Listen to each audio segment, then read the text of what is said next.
What's up everyone, hope you've all been well.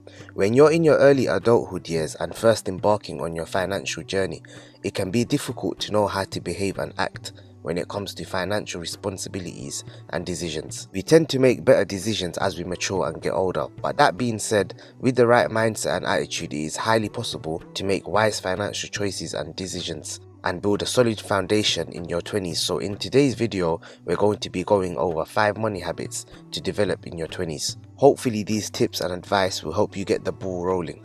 So let's get started.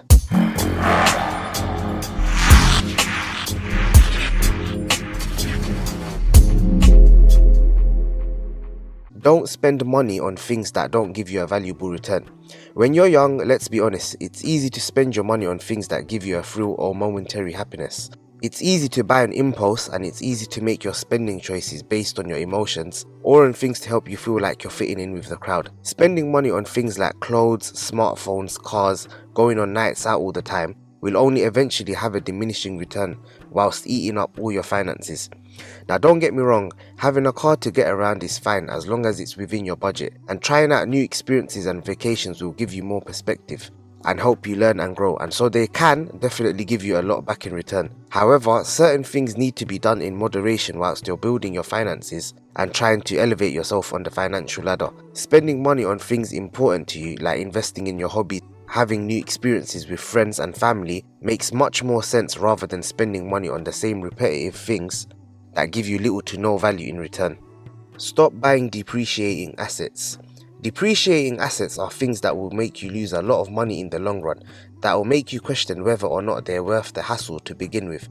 For example, buying a new car from the showroom doesn't make any sense at all. Literally, as soon as you drive the car out of the showroom, the value will drop. The more mileage added onto the car, the less the value will be. A new 2021 BMW or Mercedes will easily lose 20 to 30% of its initial retail price value within the first 2 years of ownership. Instead, it makes more sense to buy a second-hand car that's a few years older. That way you'll benefit from the lower buying price after the car has already been hit with majority of the early depreciation. This means they will lose a lot of money through depreciation and value loss. Other things that lose value, for example, are designer clothes, and unless you've already made it financially, then it doesn't make sense to spend grands on clothes that will be forgotten about when the new season drops. Unless you're buying clothes or shoes that will hold their value and you'll be able to resell for a higher price in the future, it's better to stick to the basics until you're where you need to be financially. This will help you cut spending money on things that won't help your financial situation, and will help you save money that could have been better spent elsewhere. Save for the big financial goals. When you first start your financial journey, it's important to not only think short term but also think long term.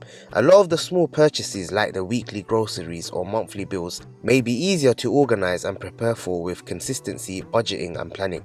However, when it comes to big purchases that you want to make, for example a house, a family vacation, a car, capital to start a business, college tuition, your future kids' education, or a retirement fund for yourself, it will take a lot longer to plan, save and prepare for these purchases. The amount of money these things will cost will require a lot of time and consideration in order to make it happen. So if you plan and target these goals from earlier on, it can put things into perspective for you and help you realize and push you not to spend money on unnecessary things you don't need when you're young that you have to pay the consequences for when you get older. A person in the early 20s, for example, spending money recklessly in order to enjoy themselves and have fun may regret it when they're older and their financial situation isn't stable and they are in debt and behind on payments. Whereas a smart, responsible person in their 20s who built their savings and investments and income streams will be better off financially and will be able to afford their family home, car, yearly vacations, and will have enough money to raise a family and send their kids to college, etc. Therefore, the decisions you make in your early 20s will make a big financial impact on you later on in your life. So it's important to keep this in mind when you're making financial decisions. Increase your income. In your 20s, you have the time and freedom to explore, experience, make mistakes, learn and grow from them. That's why it's important you take this opportunity to try new things and experiment and find out for yourself what you like and don't like. If you explore your potential and creativity, you'll be able to find more than one way to earn an income.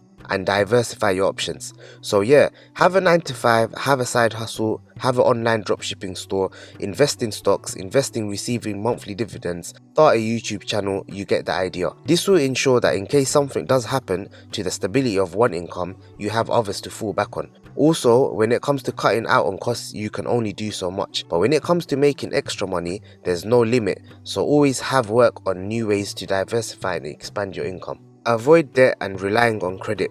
The easiest way to explain this one is think of it like this. It's a lot to do with your mindset. Anything you purchase or own should be paid in full, unless it's a very big purchase and it's an asset that will help you make more money. For example, a car or house that could be renovated and then rented out or used for business purposes. Unless it's something along those lines, do everything possible to not get yourself into debt. Don't buy anything you need just for the sake of it because you have some sort of credit facilities available. This sort of bad habit will lead you to maxing out on your credit card, and this may then affect your credit score, and it also means you'll be spending a lot more each month paying this money back. This means you have less money to save and invest, and it may also put you in financial difficulty if you don't have enough left over to cover your bills. So therefore, like I mentioned, it's very important to develop a habit and mindset where you only buy things you want in cash and don't rely on credit. Avoid taking out any loans or credit cards. Although credit cards can be good to build your credit score if you spend a small amount of your credit limit and pay it off each month, but unless you are very well disciplined and trust yourself not to overspend and be irresponsible, try to avoid taking out credit cards too. Now obviously everyone is at their own level of progress when it comes to their financial stability and goals, and some of you may have already developed a lot of good financial habits in your early 20s, while some of you might actually be struggling to develop good habits and may actually be dealing with bad habits at the moment. The main thing is it's important to make sure that you're self-aware and acknowledge where you are at on your financial journey currently in the present moment and time, and from there onwards you target and identify what you need to work on and take it from there. It won't happen overnight, it might take a few months, it might even take a few years, but the main thing is that you keep these goals in mind and make sure that you are working towards them every single day. That's it for this video guys. I hope you did enjoy it and you found it useful. Please make sure to like, please don't forget to subscribe, drop a comment below on your favorite part, and turn on the notification bell so that you don't miss out when the next video drops. Until next time, peace.